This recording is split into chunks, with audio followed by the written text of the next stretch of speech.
इस वीडियो में हम बात करेंगे weightlessness effect in space. Space में वेटलेसनेस यानी भारहीनता का अनुभव। स्पेस में जाते हैं तो हमें ऐसा लगता है जैसे हमारे अंदर वजन ही ना हो, वेट ही ना हो।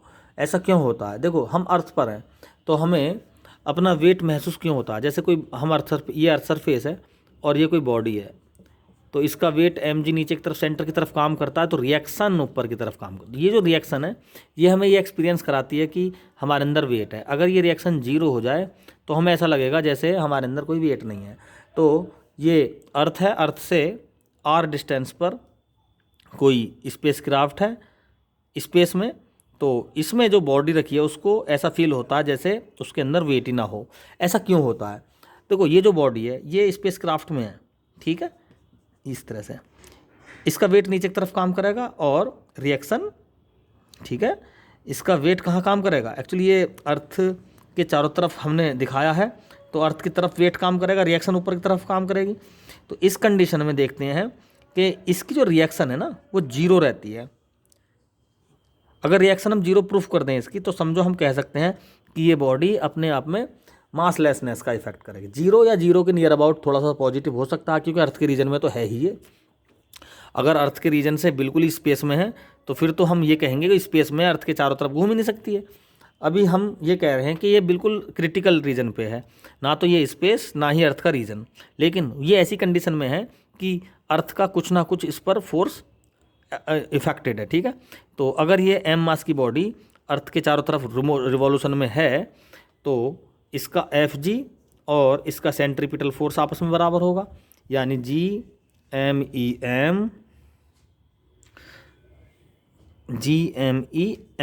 Upon are square is equal to हो गया mv स्क्वायर अपॉन आर। तो यहाँ m से m कैंसिल होता है, तो यहाँ से v स्क्वायर अपॉन आर क्या हो गया? Gme अपॉन आर स्क्वायर, ठीक है। अब यही फॉर्मूला अगर हम इस बॉडी के लिए स्मॉल m मास की जो बॉडी रखी हुई है इसके अंदर, है ना, इसके लिए भी अप्लाई कर सकते हैं। तो कर दें ज़रा, Gme डैश, यह स्मॉल m है ये, अपॉन आर स्क्वायर। लेकिन ये बॉडी, इसमें रिएक्शन भी हम शो करेंगे, तो रिएक्शन अपोजिट डायरेक्शन में r काम करेगा और इसका centripetal force mv square upon r, ठीक है। अच्छा, यहाँ से देखें v स्क्वायर अपॉन आर की वैल्यू क्या है? Gme upon are square.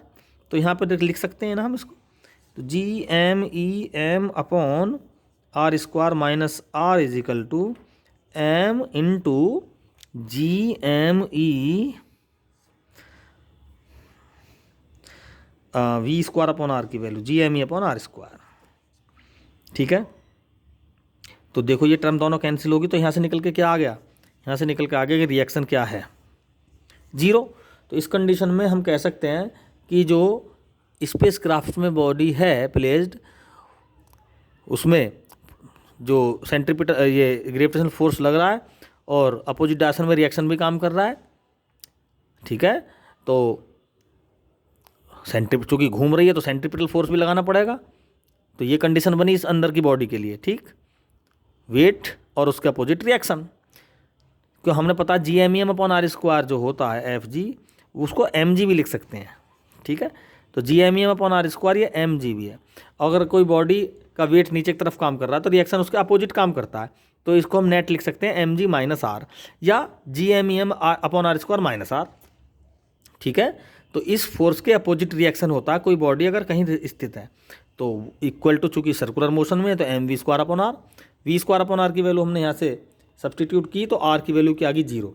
इससे हम कह सकते हैं कि भाई रिएक्शन जीरो है, इसका मतलब बॉडी में वेट नहीं है, यानी उसको वेटलेसनेस का फीलिंग है, ठीक है।